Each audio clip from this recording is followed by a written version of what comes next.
Hi friends, welcome back to our channel டெல்லோ stories Tamil. இன்றைக்கி episode 80 பார்க்கலாம். இன்றைக்கி எபிசோட் எப்படி ஸ்டார்ட் ஆகுதுன்னா, லலித் வந்து அப்ராஜிதாவை ஷூட் பண்ணுறக்காக எய்ம் பண்ணியிருக்கான். அப்போ அப்ராஜிதா கண்ணை மூடிட்டு நின்றுட்டுருக்கா. தென் வந்து ரக்ஷித் கரெக்டாக டைமுக்கு வந்து ஹெல்ப் பண்ணிடுறான், அந்த கன்னை தள்ளி விட்டுடுறான். ரக்ஷித் வந்து அப்புவை இங்கிருந்து ஓடிப்போ அப்படின்னு சொல்கிறான். இல்லை, நான் உங்களை விட்டுட்டு எங்கேயும் ஓடி போகல அப்படின்னு திருப்பி அப்ராஜிதா சொல்லிடுறா. தென் லலித் வந்து ரக்ஷித்தை தள்ளி விட்டுடுறான். ஸோ அவன் ஆல்ரெடி கொஞ்சம் வீக்காக இருக்கான்ல, சீக்கிரமாக கீழே போய் விழுந்துருவான். லலித் கேட்பான், என்ன இங்கே ரோமியோ ஜூலியட் ட்ராமா போயிட்டுருக்கு அப்படின்னு சொல்லிட்டு. ஒருத்தருக்கு ஒருத்தர் உயிரை கொடுக்க ரெடியாக இருக்கீங்கல்ல, நல்லது தான், 2 பேரும் சேர்ந்து சாவுங்க, உங்களை சேர்த்து வாழ விட மாட்டேன் அப்படின்னு லலித் சொல்லிட்டு இருக்கும்போது ரக்ஷித் வந்து ஃபஸ்ட்டு நீ என்ன ஷூட் பண்ணு அப்படின்னு சொல்கிறான். தென் லலித் சொல்கிறான், எனக்கு வந்து அப்புவை தான் ஷூட் பண்ணோம், உன்னை ஷூட் பண்ணால் இப்போ ஜெயிலுக்கு யார் போவா அப்படின்ட்டு இவன் அப்புவை ஷூட் பண்ணுறக்காக எய்ம் பண்ணிகிட்ருக்கான். அப்போ வந்து என்னென்னா ஒரு ஸ்கூட்டி சவுண்டு கேட்குது. அப்போ யாருன்னு பார்த்தா அப்புவோட அம்மா அப்பா அந்த இடத்துக்கு வந்துடுறாங்க. அப்போது ரக்ஷித் வந்து அப்பு கிட்ட சொல்லிகிட்ருக்கான், உனக்கு எதுவும் ஆகலைல்ல, நீ நல்லா தானே இருக்க அப்பு, உனக்கு எதாவது ஆச்சுன்னா நான் செத்துருவேன், நான் உன்னை ரொம்ப லவ் பண்ணுறேன் அப்படின்னு இவன் சொல்லிகிட்ருக்கான். அப்போ வந்துட்டு அப்புவோட அப்பா அம்மா 2 பேரும் அங்கே அதை பார்த்துட்ருக்காங்க. ஸோ இந்த சான்ஸை லலித் யூஸ் பண்ணிவிட்டு அவன் நடிக்க ஆரம்பிக்கிறான்.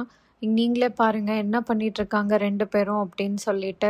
நான் வந்து பயத்தில் அப்ராஜிதா வந்து கிட்னாப் ஆயிருப்பாளோன்னு சொல்லிட்டு என்னோடய ஃப்ரெண்ட்ஸ் எல்லாம் கூப்பிட்டுட்டு இங்கே வந்து பார்த்தா இவங்க 2 பேரும் லவ் பண்ணிகிட்ருக்காங்க. ஏன் முன்னாடியே என்னோடய ஒய்ஃபுக்கு இவன் லவ் யூன்னு சொல்லிகிட்ருக்கான், நீங்களே பாருங்கள் அப்படின்னு சொல்லிட்டு அப்புவோட அம்மா கிட்ட இவன் சொல்லிகிட்ருக்கான். இதை கேட்டுட்டு அப்புவோட அம்மா அப்புவை தப்பாக புரிஞ்சுக்கிறாங்க. உன்னோட ஹஸ்பண்ட் முன்னாடியே நீ இப்படியெல்லாம் பண்ணிகிட்ருக்க, சீ அப்படின்னு சொல்லிட்டு பேசிகிட்டு இருக்காங்க.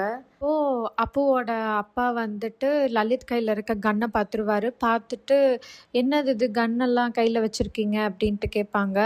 அது அப்புறம் அப்புவோட அம்மாவும் பார்த்துட்டு கேட்கும்போது இவன் வந்து இல்லை, இந்த மான்ஸ்டர் அப்புவை எதாவது பண்ணிடுவானோன்னு சொல்லிட்டு என் ஃப்ரெண்டுக்கிட்டேருந்து கன் எடுத்துகிட்டு வந்தேன் அப்படின்னு சொல்லிட்டு இவன் சமாளிச்சிட்ருக்கான்.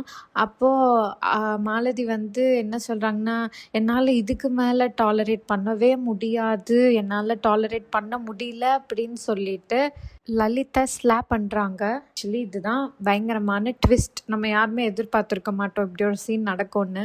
மாலதி சொல்கிறாங்க, போதும், என்னோட பொண்ணை ரொம்ப கஷ்டப்படுத்திட்ட, இன்னும் ஒரு அடி முன்னாடி எடுத்து வச்சேன்னா நான் உன்னை சுற்றுவேன் அப்படின்னு சொல்கிறாங்க. எனக்கு குக் பண்ண தெரியும்னா எனக்கு கன்னை எப்படி ஹேண்டில் பண்ணணும்னு தெரியும் அப்படின்னு சொல்லிட்டு அவங்க ஷூட்டும் பண்ணி காட்டுறாங்க. அப்புறம் அவனும் லலித்தும் பயந்துடுறான்.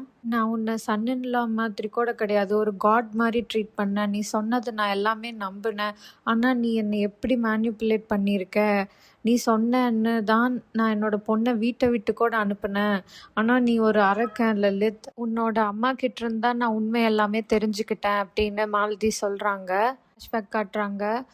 மாலதி வந்துட்டு சந்திரபாகா கிட்ட உண்மையை சொல்லுங்க அப்படின்னு கேட்கும்போது எனக்கு எந்த உண்மையும் தெரியாது அப்படின்னு அவங்க சொல்லிட்டு இருக்காங்க. தென் மாலதி கேட்குறாங்க, நீங்கள் பேசிகிட்டு இருந்தது எல்லாமே நான் கேட்டுட்டேன், ஃபோனில் பேசிகிட்டு இருந்தீங்கல்ல அப்படின்ட்டு அவங்க கேட்குறாங்க. தென் அவங்க எதுவும் சொல்லாததால் நான் உங்களுக்கு சூடு வைக்க போகிறேன்னு சொல்லிட்டு சூடு வைக்க போகிறாங்க. அப்போ ரொம்ப பயந்துட்டு கத்தி சொல்வாங்க, மால்வா மார்க்கெட்டில் தான் அவங்க இருக்காங்க அப்படின்னு சொல்லிட்டு, அந்த கோல்டு ஃபேக்ட்ரி பக்கத்தில் அப்படின்ட்டு. தென் அப்ராஜிதா எங்கே இருக்கா அப்படிங்கும்போது அப்ராஜிதா வந்து ரக்ஷித் 2 பேரும் சேர்ந்து தான் இருக்காங்க, லலித்தும் அங்கே தான் இருக்கான் அப்படின்ட்டு உண்மையை சொல்லிடுறாங்க.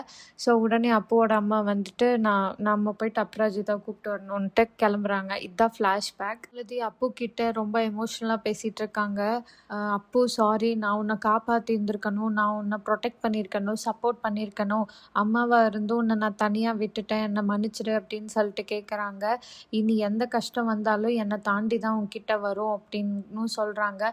லலித்தை பார்த்து கேட்குறாங்க, என்னோட பொண்ணு சிந்தின ஒவ்வொரு கண்ணீருக்கும் நீ பதில் சொல்லி தான் ஆகணும், 4 இயர்ஸாக நீ அவளை எந்த அளவுக்கு கஷ்டப்படுத்தியிருக்க அப்படின்னு திட்டிகிட்டு இருக்காங்க.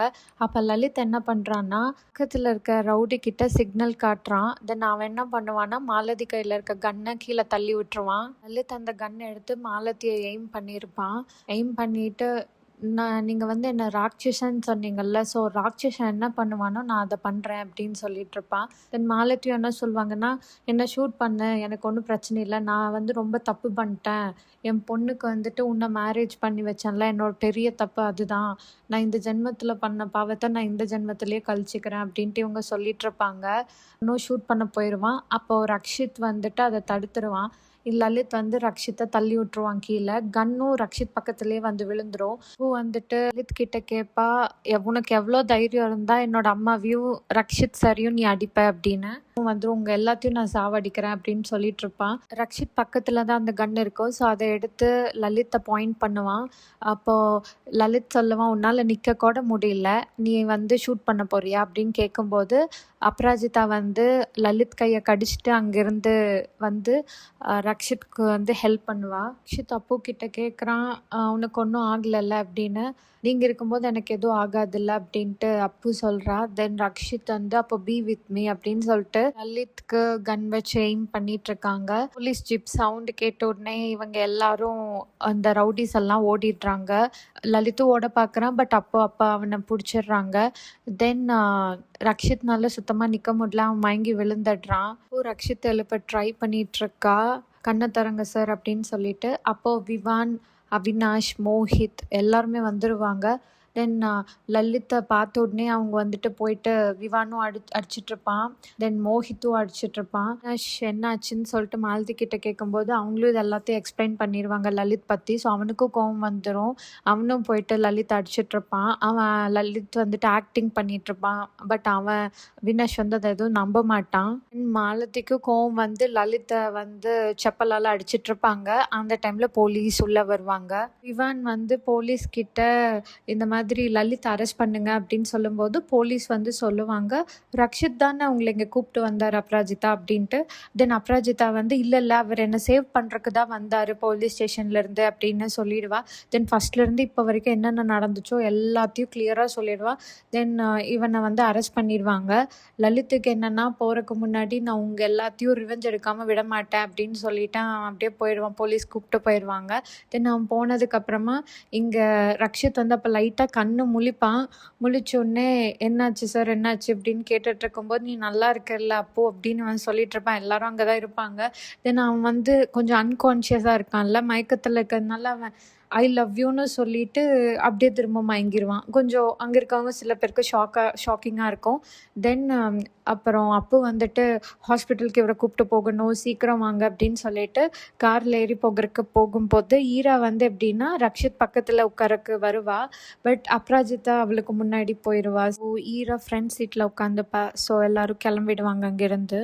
ஸோ ரக்ஷித்தை வந்து அவங்க வீட்டுக்கு கூப்பிட்டு போகிறாங்க. அபராஜிதா எல்லாரும் கூடயே போகிறாங்க. ரக்ஷித்தோட அம்மா அவனோட கண்டிஷன் பார்த்துட்டு என்னாச்சு அப்படின்னு கேட்கும்போது, இந்த மாதிரி அவனுக்கு ஒன்றும் இல்லை, ட்ராங்குலைசர் ஷார்ட் போட்டிருக்கிறதெல்லாம் அன்கான்ஷியஸாக இருக்கான், கொஞ்சம் மயக்கத்தில் இருக்கான், அவன் ரெஸ்ட் எடுத்தால் சரியாயிடும் அப்படின்ட்டு மோஹித் விவான்லாம் சமாதானப்படுத்துகிறாங்க அவங்க அம்மா கிட்ட. தென் ரக்ஷித்தை மேலே கூப்பிட்டு போவாங்க. பப்புவும் பின்னாடியே போகும்போது ரக்ஷித்தோட அம்மா வந்து ஸ்டாப் பண்ணிடுவாங்க.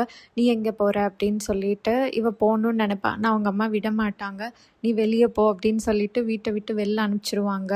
தென் வீட்டை விட்டு ஆக்சுவலி வெளியில் தள்ளி விட்டுருவாங்க. அவள் கீழே போய் விழுந்துருவா. அது அவினாஷ் பார்த்துருவான். அவினாஷ் யாரும் அங்கே தான் இருப்பாங்க. அவினாஷ் வந்துட்டு, ஏன் இப்படி பண்ணுறீங்க, என்னோட அக்கா உங்களை ரெஸ்பெக்ட்ஃபுல்லாக தானே ட்ரீட் பண்ணுறான், நீங்கள் ஏன் இவ்வளோ ரூடாக பிஹேவ் பண்ணுறீங்க அப்படின்னு சொல்லிட்டு கேட்டோடனே அவங்களுக்கு கோவம் வந்துடும். நான் ரூடாக பிஹேவ் பண்ணுறேன்னா, ரக்ஷித் வீட்டை விட்டு போகும்போது குட் கண்டிஷனில் போனான், ஆனால் இப்போ எந்த ஸ்டேஜில் வந்திருக்கான்னு நீயே பாரு அப்படின்னு சொல்லிட்டு சொல்கிறாங்க. கரெக்டாக அங்கே விவான் வரான். தென் ஆரு வந்து சொல்லிட்டு இருக்கா அவினாஷ் கிட்ட, இல்லை நீங்கள் எதுவும் பேசாதீங்கண்ணா, ஏன்னா அவங்க வந்து எப்படி பார்த்தாலும் அம்மா, அவங்களுக்கு எவ்வளோ கஷ்டமாக இருக்கும் அவங்க பையனோட கண்டிஷன் பார்த்து அப்படின்னு சொல்லிட்டு ஆரு வந்துட்டு ரக்ஷித்தோட அம்மா கிட்ட சாரி கேட்குறா. சாரிம்மா, இந்த மாதிரி இப்படி நடந்ததுக்கெல்லாம் நான் சாரி கேட்டுக்கிறேன் அப்படின்ட்டு விவானும் இதெல்லாம் நோட் பண்ணிகிட்ருக்கான். தென் அவங்க அம்மாவுக்கு என்னென்னா ரொம்ப கோவம் வந்துடும். இது சாரி, இதெல்லாம் இந்த நடிப்பெல்லாம் எனக்கு வேணாம், நீங்கள் என்ன தான் ஸ்வீட்டாக பேசினாலும் எனக்கு அது பாய்சன் மாதிரி தான் ஃபீல் ஆகுது, நீங்கள் யாரும் எதுவுமே பேச வேணாம் அப்படின்ட்டு இவங்க அம்மா சொல்லிடுறாங்க.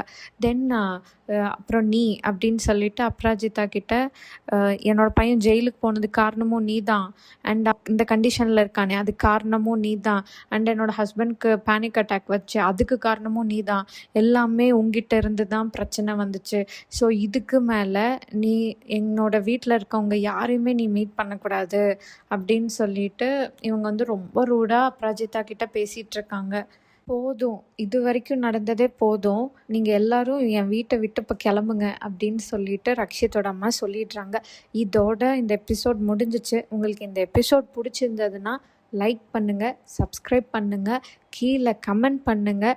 நாளைக்கு எபிசோடில் ரக்ஷித் மயக்கத்திலிருந்து எழுந்தது பிறகு என்ன ஆகுதுன்னு சொல்லிட்டு பார்ப்போம். அப்புறம் அப்ராஜிதாவை அவங்க ஃபேமிலியில் இருக்கவங்க அக்செப்ட் பண்ணுறாங்களா இல்லையா, எப்படி சீன்ஸ் போகுதுன்னு சொல்லிட்டு பார்க்கலாம். இதுக்கு டெய்லி எபிசோட்ஸ் வேணும்னா மறக்காமல் சேனலை சப்போர்ட் பண்ணிக்கோங்க. நாளைக்கு பார்க்கலாம். பாய்.